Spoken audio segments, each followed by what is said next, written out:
Hi all my friends at the Committed Quilter. Today I wanted to bring you a little segment on choosing colors. Colors for beginners is usually the hardest thing to start with, so what I wanted to do was give you where I start. Sometimes I start all kinds of places, so we'll do multiple videos on color, but this one is for this just to start with. What I usually do, or when I started what I did, is I picked a theme fabric that I liked that had multiple colors, and then I pull out various colors to go with it. And then I find a pattern to go with it. Sometimes I have a pattern in mind, then we'll pull my theme fabric and then build from there. It really just depends on what my inspiration for the quilt is.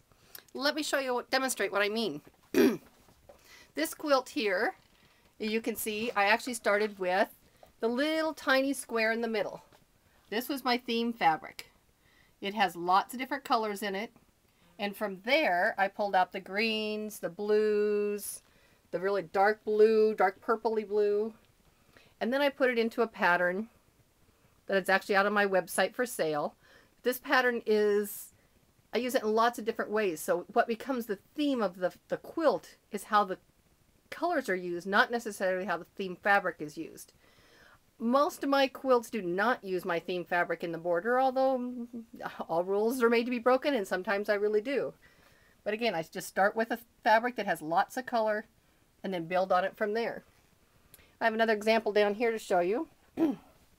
This is a table runner that I made, and this is actually from a pattern that Lorraine Torrance is selling on her website for me, called Medallion Marbles. Well, let me make it a little bigger here. So this one, what I actually chose first was this background fabric.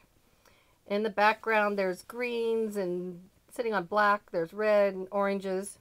So that's what I picked up for my other colors. The orange is kind of in the middle block. The yellow, the green, and the red are around, and then I used a little bit of all of it in the border. So it turned out to be very effective. What you see when you look at this is the design in the middle on the outside. The theme fabric, again, that I started with, that was where I pulled the colors, is actually just part of the background. So that's one of the ways I do it. I also have one more example for you over here.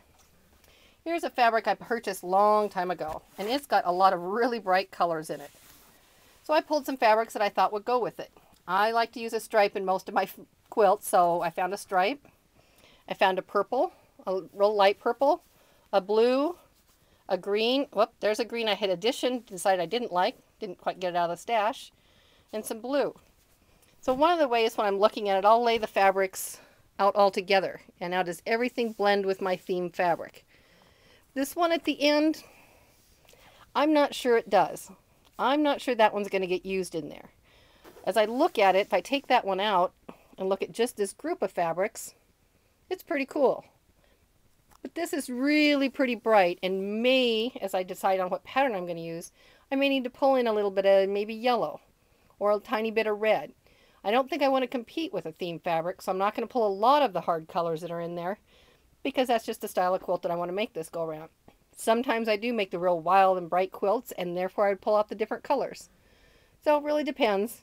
So anyway, hope that helps you get started on your next quilt, give you an idea where to start in picking some fabrics. Have a great day. Bye for now.